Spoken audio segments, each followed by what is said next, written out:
Eh bien, bon après-midi, chers téléspectateurs. Bienvenue à votre rendez-vous de l'information d'après les grands titres sur les journaux. Voilà donc, c'est reparti pour une nouvelle édition de la Une des tabloïds, édition du 22 juin 2016. C'est un plaisir d'être parmi vous encore ce matin pour vous donner les grands titres parus dans les kiosques ce matin. Et n'oubliez surtout pas que vous pouvez nous suivre en direct où que vous soyez. Et c'est un plaisir avec toute l'équipe d'ailleurs de savoir que vous êtes de plus en plus nombreux à aimer ce programme. Voilà donc aujourd'hui encore à la une de l'actualité. Nous en parlerons effectivement encore avec la grippe aviaire, un sujet qui ne s'arrête plus et qui continue de faire la une des journaux au jour le jour. Nous verrons aussi des problèmes qui sont en train de trouver des solutions comme ça grâce à l'intervention bien sûr de nos hauts commis d'État et aussi d'autres problèmes qui commencent certainement à émerger. Effectivement, nous allons faire le tour des journaux ce matin pour ceux qui ont pu arriver jusqu'à notre rédaction centrale d'ABK Télévision pour ce matin, histoire donc d'aller en profondeur, histoire donc de vous donner en quelque sorte de feuilleter ces grandes unes d'après les journaux parus chez nous à la rédaction centrale d'ABK Télévision.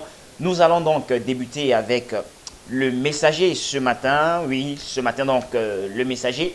Le quotidien nous parle de sûreté nationale et titre « Les policiers réclament 9 milliards de francs CFA à Barganguélé pour le déploiement donc dans les institutions financières ». C'est à dire dans la page 4 de votre journal Le Messager.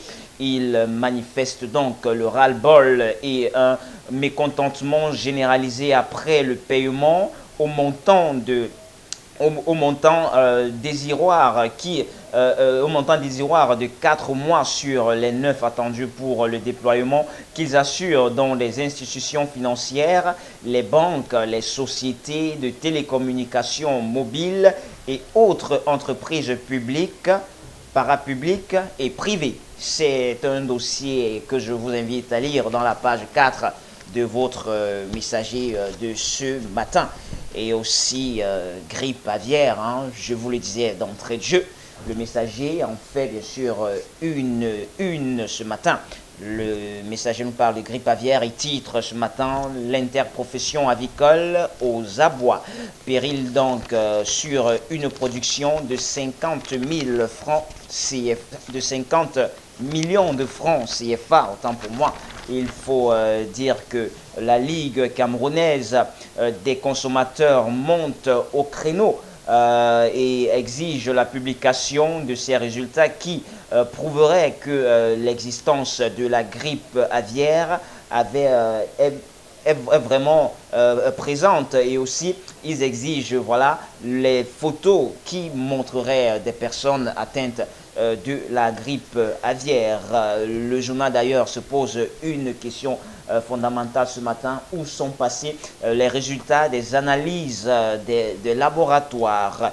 Voilà donc réponse dans la page 6 de votre journal Le Messager. Et il faut par ailleurs dire que concernant la production de 50 millions en péril, considéré donc dans l'agenda 2016 de l'interprofession avicole au Cameroun, cette ambition est désormais revue à la baisse par les acteurs du secteur. Il faut donc dire que la grippe aviaire n'a pas encore fini de faire parler d'elle après avoir touché 5 régions du Cameroun, l'épizootie étend progressivement ses tentacules vers les autres contrées du pays. À lire dans la page 6 de votre quotidien de ce matin, qui nous parle également de la crise de Sopecam, après bien sûr le ministre qui est venu jouer le rôle d'arbitre concernant le problème de leadership qui existait de ce côté-là. Le Messager donc refait un bond sur l'actualité qui prévaut actuellement au niveau de la Sopecam et titre crise à la Sopecam, un apaisement sous fond de calcul. C'est dans la page 8, Joseph Lé et Marie-Claire Nana, obligés de faire donc la paix des braves, nous dit le journal ce matin. Sachant donc que la guerre des tranchées ouvertes est entretenue depuis quelques jours, ajoutée à l'autre bataille de leadership et de préséance, concourait à la perte de leurs privilèges et prérogatives mutuelles. Le président donc du conseil d'administration et le directeur général chargé du management du principal instrument de propagande du régime du renouveau enterrent partiellement la hache de guerre et fume le calcul et fume le calumet, autant pour moi, il fume le calumet de la paix, nous dit le Messager ce matin. Également, élection à la LFPC, le sport, le Messager s'y intéresse. Le président de la FECAFOOT soutient désormais le président sortant. C'est dans la dernière page, la page 12. Et le Messager nous montre comment Tombi Aroko a lâché Franck Hapi, alors qu'on le présentait à tort comme le principal instigateur de la candidature du président du conseil d'administration de l'Union sportive de Douala. Le président de la FECAFOOT, de la Fédération camerounaise de football, sort de son mutisme pour démentir cette intox non sentissée des couronnes de laurier au général d'armée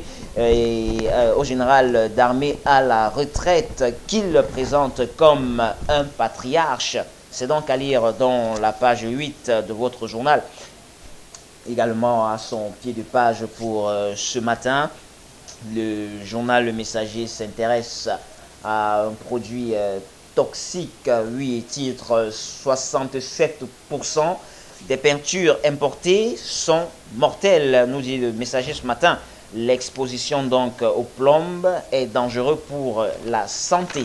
Et il faut dire que c'était donc la conclusion de Centre de recherche et d'éducation pour le développement, en abrégé CREPD, qui a pris part aux travaux de l'Assemblée des Nations Unies pour l'environnement tenu à Nairobi, c'est du côté du Kenya. Déjà, ce qu'il faut savoir, c'est que d'après les chercheurs de l'Université de New York, une des choses les plus importantes que nous devons faire pour diminuer l'exposition des enfants aux plombes dans les pays à revenus faibles et intermédiaires est de s'assurer que les plombes n'est plus utilisées dans les peintures domestiques et autres types de peintures auxquelles les enfants peuvent être exposés. C'est donc à lire dans la page 4 du Messager de ce matin.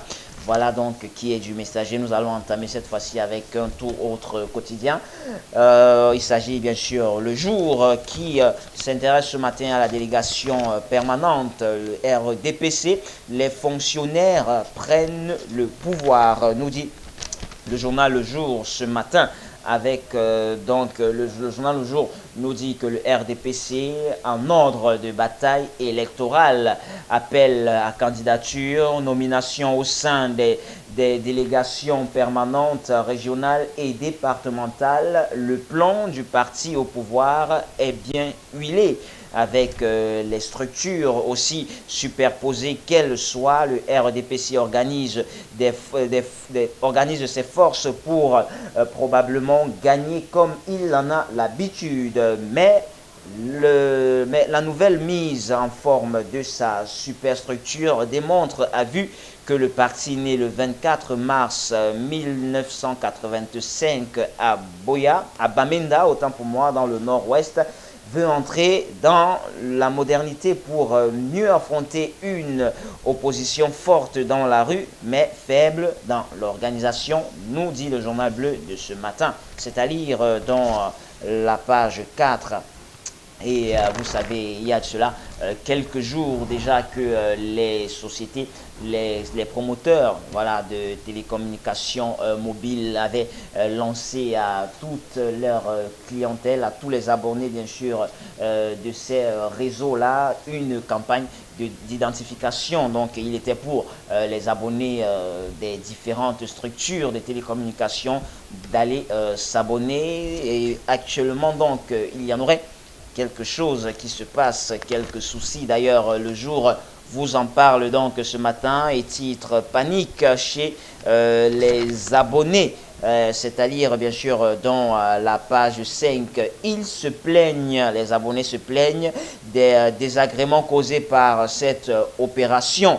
Les désagréments donc causés par la campagne d'identification mobile provoquent un tollé chez certains abonnés. Ils s'indignent de l'imbroglio voilà, observé au cours de cette opération.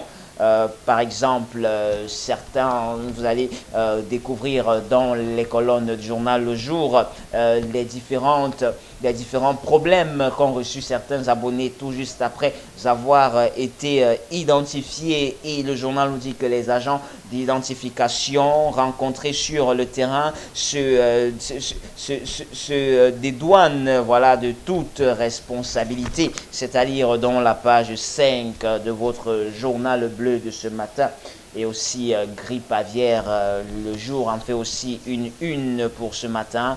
La filière avicole se meurt, voilà comment titre le journal Le Jour ce matin concernant ce sujet. Depuis l'arrivée de l'épizootie de la grippe aviaire, les pertes se multiplient face aux incohérences de l'État décriées par les producteurs. L'inquiétude donc des aviculteurs vient de ce qu'ils pensent être les seuls à s'investir dans ce secteur. Et donc à travers la plume de Honoré Fouonquo du journal Le Jour, le journal Le Jour, voilà, on nous parle de restrictions alimentaires. Les éleveurs donc disent que leurs femmes fonctionnent maintenant en régime simplifié, c'est-à-dire dans la page 2 voilà, de votre journal Le Jour. Panique à bord chez ces aviculteurs, le quotidien de ces aviculteurs qui n'est plus du tout facile. Le secteur de l'aviculture au Cameroun qui est en train de mourir à petit feu et qui met en mal beaucoup de familles, c'est-à-dire dans les pages 2 et 3 du journal Le Jour ce matin. Et à son pied de page, hein, le journal Le Jour nous fait un portrait. De qui s'agit-il? D'ailleurs, le journal titre « Qui est Maître Ndiam ?» Allez-y donc découvrir l'homme, celui que le journal qualifie comme étant le cavalier solitaire. Emmanuel Ndiam, le député RDPC, revendique le leadership naturel dans la vallée d'une thème, mais est loin d'être accepté. Il vient donc d'ouvrir un autre front avec ses confrères avocats. Découvrez donc l'homme dans la page 4 de votre journal, le quotidien Le Jour, paru dans les kiosques ce matin. Amis téléspectateurs, amis homme orchestre, c'est donc sur cette nouvelle que nous allons mettre un terme à notre une des tabloïds de ce matin, édition du 22 juin 2016. N'oubliez surtout pas, l'information est la clé de la connaissance. Acheter un journal, c'est promouvoir la presse. Allez-y donc dans un kiosque, achetez le journal et entrez en profondeur dans les informations que nous venons de vous donner d'après les grands titres des journaux parus dans les kiosques. Alors, je vous donne rendez-vous demain pour une toute nouvelle édition de votre émission. Rendez-vous pour l'information. N'oubliez pas que vous pouvez nous suivre aussi en live dans les réseaux sociaux, Facebook. Apporter vos impressions, vos avis sur cette émission et sur YouTube. Allez-y donc, tapez la une des tabloïds et vous entrerez donc en contact avec toutes les éditions précédentes que nous avons déjà bouclées. Je vous donne rendez-vous demain. En attendant, je vous laisse en bonne compagnie des programmes alléchants d'ABK Télévision, le meilleur de la télé. À demain.